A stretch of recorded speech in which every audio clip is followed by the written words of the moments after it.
The mystery surrounding Audie Murphy has been solved, and it is not a nice one. Audie Murphy was born on June 20th, 1925 in Kingston, Texas. His full name at birth was Audie Leon Murphy. The seventh of EMTT and Josie Bell's 12 children, Murphy was the seventh of their children. In the midst of the Great Depression, the Murphy family, who were engaged in sharecropping, were struggling to make ends meet. His mother passed away when he was just 16 years old, and his father left the home when he was still a young lad. Audie was left motherless. Due to the fact that he was an orphan and had only completed the 5th grade, Murphy was compelled to stop attending school and work a variety of odd jobs in order to provide for his younger siblings. His character was formed by the challenges he faced during his formative years, which instilled in him a feeling of responsibility, tenacity, and toughness that would come to define his later life. After being turned down by the Navy and Marine Corps due to his lack of height and weight, Murphy enlisted in the United States Army in the year 1942 following his rejection. With a height of only 5 feet and 5 inches and a weight of slightly more than 110 pounds, he was an improbable contender for glory on the battlefield. His physical stature, on the other hand, belied his extraordinary bravery and extraordinary leadership. In the course of World War II, Murphy distinguished himself by serving in a variety of campaigns across the continents of North Africa, Italy, France, and Germany. He rapidly became known for his bravery, tactical brilliance, and strong loyalty to his fellow soldiers. He achieved this reputation very quickly. On the 26th of January 1945, Murphy, despite being injured and outgunned, managed to hold off an entire company of German troops for more than an hour. This occurred in the vicinity of Holzera, which is located in France. After climbing aboard a tank destroyer that was on fire, he used the machine gun on the tank destroyer, which had a .50 caliber barrel, to annihilate enemy soldiers while simultaneously calling in artillery strikes. When he was only 19 years old, he was awarded the Medal of Honor, which is the highest military honor in the United States, for this incredible act of bravery. The Distinguished Service Cross, 2 Silver Stars, the Bronze Star, and 3 Purple Hearts were among the most prestigious military honors that Murphy had been awarded by the United States of America for his bravery in combat by the time the war came to a close. His post-war hardships and career in Hollywood led to him being the most decorated American soldier of World War II. He got a total of 33 awards and decorations from the United States of America and the nations that were under his command during the war. Murphy was a national hero when he returned home, but he struggled terribly with the psychological scars that war had left on him. It was then known as combat fatigue, but it is today known as post-traumatic stress disorder, or PTSD. He suffered from this condition. Even though he was going through these internal struggles, he made use of his prominence to bring attention to the problems that veterans face and the importance of providing help for mental health. He was one of the first public individuals to speak openly about the emotional toll that conflict takes on you. Subsequently, Murphy made the switch to a career in Hollywood, where he achieved prominence as an actor. To Hell and Back, a biographical war picture that was released in 1955 and was based on his own memoir of the same name, was the film in which he starred. He appeared in more than 40 films. In a remarkable and impactful performance, Murphy portrayed himself, recreating his experiences throughout the war on the big screen. Both his status as a military hero and his status as a movie star were solidified as a result of the film's success at the box office. Despite the fact that he frequently appeared in westerns and war dramas, Murphy never considered himself to be a particularly talented actor. His approach to acting was marked by the same humility that he had displayed throughout his entire life. He also dabbled in songwriting, composing a number of country and western songs, some of which were recorded by some of the most prominent musicians of the day, such as Dean Martin and Charlie Pride. Alongside the renowned actors James Stewart and Dan Durrier, the emerging star Murphy was cast in the iconic Western Night Passage in 1957. He played the character of the Utica Boy, which is considered to be one of the most memorable roles in the film's history. This movie was a significant turning point in Murphy's career since it demonstrated his capacity to compete with some of the most well-known actors in Hollywood and further solidified his position in the popular Western genre, which was capturing the attention of moviegoers at the time. Murphy experienced a period of time that was both extraordinarily productive and formative, and that year was 1959. Moviegoers were blown away by his performance in not one, but three distinct westerns, each of which highlighted a different element of his versatility as an actor. Murphy starred in the film The Wild and the Innocent, alongside the attractive Sandra Dee, and the on-screen chemistry between the two of them breathed new life into the story being told about the encounter between innocence and the environment. Murphy, in addition to his acting, worked behind the scenes as an uncredited co-producer on the stark black-and-white drama Cast a Long Shadow. He collaborated with the well-known Walter Mirisch, a relationship that displayed his ability to work in tandem with Mirisch. Beyond the realm of performing, Hollywood is experiencing a growing influence. However, it was Murphy's portrayal of a hired murderer in the film Noah May on the Bullet, which was a picture that was both instructive and intriguing, that garnered the most attention from critics. It was hailed for its atmospheric storytelling and Murphy's highly layered performance, which helped improve his status as a versatile and captivating leading man in the Western canon. The movie gained universal acclaim, and it was praised particularly for its atmospheric storytelling. The abilities that Murphy possessed were not limited to the realm of the big screen. It was in 1960 when he starred with the great Thelma Ritter in an episode of Star Time titled The Man, which was another way in which he held the attention of television viewers. The ease and charisma that Murphy possesses in the burgeoning medium of television was on full display during this performance, which increased his appeal to an even more extensive audience. Murphy's sense of civic duty and patriotism shined through. In the early 1960s, when he contributed his time, talent, and star power to assist the United States Army's The Big Picture television series. This was in addition to his acting endeavors, which he pursued. During the course of 3 episodes, he not only made an appearance, but he also acted as a reliable representative of the military's efforts to engage with the general people. During the year 1960, he was honored for his unwavering commitment by being presented with the prestigious Outstanding Civilian Service Medal. Broken Bridge was the episode that stood out as the most memorable. In this episode, Murphy traveled to military locations in Germany, Italy, Turkey, and the American Southwest in New Mexico. He displayed cutting-edge military equipment and weaponry, so combining entertainment with real-world significance. It was during this time period that Murphy's creative partnerships flourished, particularly with the writer Claire Huffer, who was responsible for writing the screenplays for 2 of Murphy's most important films, 7 Ways from Sundown and Posey from Hell, which were both released in 1961. Through his work on these movies, Murphy was able to solidify his position as a prominent figure in Western filmmaking. He collaborated with skilled storytellers who developed plots that were well-suited to his style, which was gruff yet nuanced. Willard W. Willingham and his wife, Mary Willingham, who were close friends with Murphy during his early days in Hollywood, were another crucial relationship that Murphy had.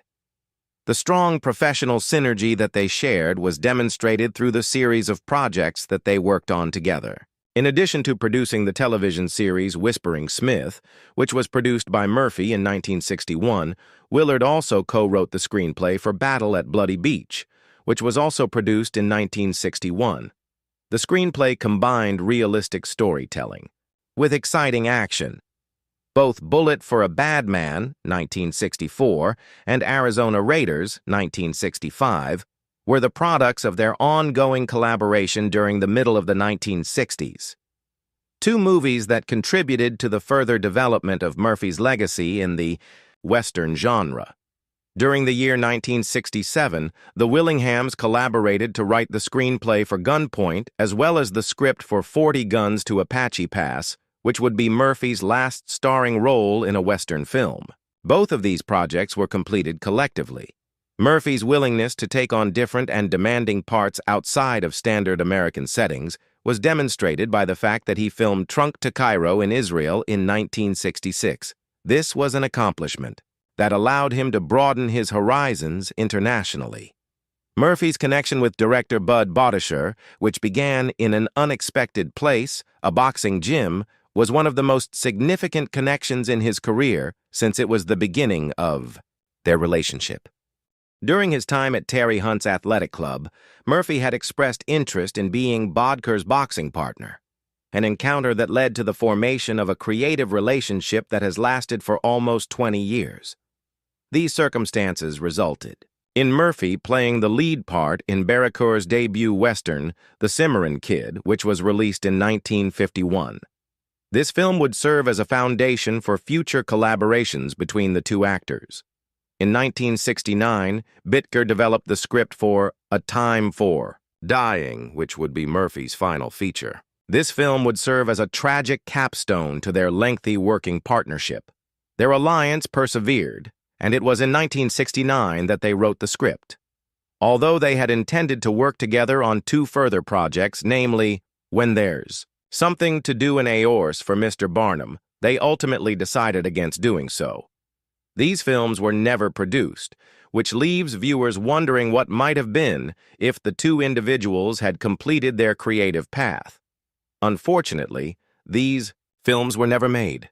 The challenges that Audie Murphy encountered away from the battlefield were reflected in his personal life, which was one that was filled with both happiness and turmoil. His marriage to the actress Wanda Hendricks took place in the year 1949 through her roles in a number of films that were released in the 1940s and early 1950s. Wanda became a well-known character in the Hollywood industry. It was partially due to Murphy's rising popularity as one of the most decorated American combat warriors of World War II, and partly due to Wanda's Hollywood career being on the upswing, that their marriage garnered a significant amount of attention from the media. The union between them was plagued with difficulties despite the fact that they were a prominent couple. Their marriage became increasingly strained over time as a result of the pressures of Hollywood life, Murphy's persistent issues with post-traumatic stress disorder, PTSD, which he developed as a result of his experiences during the war, and the inherent difficulties that come with maintaining a public relationship. 51 was the year that they legally divorced, after a period of 2 years, during which they attempted to make their relationship work. The conclusion of this chapter, which had been both a romantic attempt and a public spectacle, was marked by this occasion. Remarkably, Murphy remarried only 4 days after the divorce from Wanda Hendricks was finalized without any further complications. Pamela Opal. Lee Archer, a former aircraft steward who possessed a calm attitude and a grounded personality, was Murphy's second wife. Her calm demeanor and grounded nature provided a dramatic contrast to the glitter and excitement that Murphy experienced during his previous marriage. Pamela and Audie's relationship evolved rapidly, and the fact that they chose to get married so soon after his divorce highlighted both the haste and the intensity with which Murphy desired stability and family life in the midst of the chaos that was his personal troubles. Murphy was in desperate need of a feeling of normalcy and support in his life, and Pamela provided him with both of those things. While working together, Audie Murphy and Pamela Opal Lee Archer established a family that would later prove to be an essential component of Murphy's life. They were blessed with 2 kids, namely James Shannon and Terry Michael. Having been born in 1952, Terry Michael Murphy would go on to become well known for his own work in the entertainment sector, so continuing the Murphy family's link to the Hollywood entertainment industry. Their second son, James Shannon Murphy, was born a few years later, and likewise grew up with the memory of his father's incredible life shadowing his own. James Shannon Murphy was also part of the Murphy family. These 2 sons were brought up with an understanding of their father's amazing accomplishments as well as the difficulties that came along with those accomplishments. The marriage that Audi and Pamela shared lasted for a far longer period of time than his previous marriage, which resulted in a larger degree of personal contentment and support from his family. In addition to her job as a wife, Pamela had a significant role in Murphy's life. Through her role as a confidant, she assisted him in navigating the frequently overwhelming demands that come with fame, trauma, and the expectations of the public. The presence of Audi's family continued to be a calming influence, despite the numerous difficulties he encountered, such as persistent pain and emotional wounds resulting from the war. Murphy experienced a sense of tranquility and normalcy as a result of the presence of his sons and the relative stability of his marriage to Pamela. This was a big contrast to the early years of his life. Audi Murphy was a prominent Hollywood actor and one of the most honored World War II heroes in the United States. For decades, the circumstances surrounding his death have been clouded in mystery, speculation, and questions that have not been answered. People are familiar with the story of Murphy's life, which begins with him as a poor farm child in Texas and ends with him being a military hero whose bravery became legendary. Nevertheless, the actual events that transpired on the day that he passed away have, for a very long time, remained a puzzling riddle that has kept his followers, his family, and historians alike yearning for clarity. Recent developments in the investigation have led to the discovery of fresh evidence and breakthroughs, which have ultimately provided a conclusive answer. But unfortunately, the reality is much more sinister and unsettling than anyone had thought it would be. A simple account of Audi Murphy's passing was provided by the authorities for a number of years. The catastrophic plane crash that took Murphy's life occurred on May 28, 1971, in Brush Mountain, which is located close to Catawba, Virginia. A small twin-engine Aero Commander, which was the private plane he was riding in, crashed into the ground in adverse weather conditions when it was flying low over mountainous territory. According to the official reports, the disaster was caused by a pilot error as well as inadequate visibility. It was a tragic accident that took the life of a national hero when he was just 45 years old. Murphy's troubled personal life, his struggles with post-traumatic stress disorder, PTSD, as a result of the war, and speculations about mysterious forces who may have wanted him to be quiet, all contributed to the rapid emergence of rumors and suspicions during this time. There was a proliferation of conspiracy ideas over the years. As a result of Murphy's purported knowledge of secret material during his time in Hollywood and his relationships with government officials, some people have asserted that the disaster was organized by intelligence agencies. There were also many who speculated that it was a kind of retaliation from adversaries who were connected to Murphy's private business affairs or that he had become the target of organized crime. These ideas gained hold due to the fact that a number of important circumstances regarding the catastrophe were never comprehensively explained. Inconsistencies in pilot testimony, the strange absence of several important wreckage pieces at the crash scene, and the reasons why the jet flew so low into perilous terrain are all things that need to be investigated. For a number of decades, these lingering uncertainties were never resolved. The members of the family vehemently refuted any allegation of foul play, steadfastly adhering to the story that the death was the result of an unfortunate accident.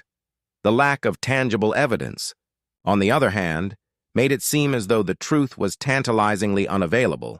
Many people are left wondering whether the life of the war hero ended not just in tragedy, but in something much more sinister, as a result of the mystery that put a shadow over Murphy's legacy. In a recent study, a group of independent investigators, inspired by recent developments in forensic technology and the availability of declassified government papers, conducted a comprehensive re-examination of the incident. They did this by analyzing wreckage fragments, flight data, and weather forecasts using contemporary technologies that were not accessible around the time of the crash. They found troubling new evidence that suggests that the incident was not an accident, but rather the result of deliberate harm. The investigators found evidence that the control systems of the aircraft had been tampered with, for example, wires that had been severed or rerouted in a manner that was compatible with sabotage. It has also come to light that fresh interviews with witnesses who had been silent in the past and retired authorities have been conducted, which suggests that Murphy was being monitored in the months leading up to the accident. Whistleblower who opted to come out after decades of silence disclosed that Murphy had stumbled upon critical knowledge regarding clandestine government operations, which made him a liability to certain powerful parties. This information was released by the whistleblower. The evidence of this whistleblower revealed a terrifying picture of a cover-up that was aimed to make Murphy's death appear to be a terrible accident while simultaneously silencing him permanently. The repercussions of these findings are extremely frightening and disconcerting. The forces that were determined to eradicate Murphy appear to have betrayed him during times of peace, despite the fact that he was lauded for his bravery on the battlefield. The mystery, which was originally idealized as a tragic accident, now shows a harsh reality, one that is characterized by conspiracy, betrayal, and intentional brutality. The memory of Murphy's final moments is tainted by this grim truth, which replaces the picture of a hero who was lost to fate with the image of a man who was entangled in a web of political intrigue and potentially dangerous situations. In addition, the effect that it has had on Murphy's family has been significant. For a number of years, they struggled with sadness and questions that remained unanswered. Now that they are aware of the fact that there was foul play involved, they are asking that a comprehensive public investigation be conducted and that justice be served for the individual who put everything on the line for his nation, only for the opposite to occur in return. Historians and military specialists alike are examining Murphy's legacy, and they are struggling to determine how this new understanding fits into the larger context of America during the Cold War, Hollywood's ties to government organizations, and the frequently concealed dangers that famous personalities face when they cross certain borders. The conclusion to the mystery surrounding Murphy does not bring about a sense of resolution and tranquility. Rather, it raises a Pandora's box of unsettling concerns concerning trust, power, and betrayal. What was formerly considered to be a tragic but uncomplicated accident has now been revealed as a sobering warning that even heroes can occasionally become victims of evil that extends far beyond the battlefield. The uncomfortable reality that has now come to light casts a long shadow over his heroic reputation, and it is most certainly not a good one. The full tale of Murphy's death may never be completely known, but the truth that has finally come to light looms over his legacy.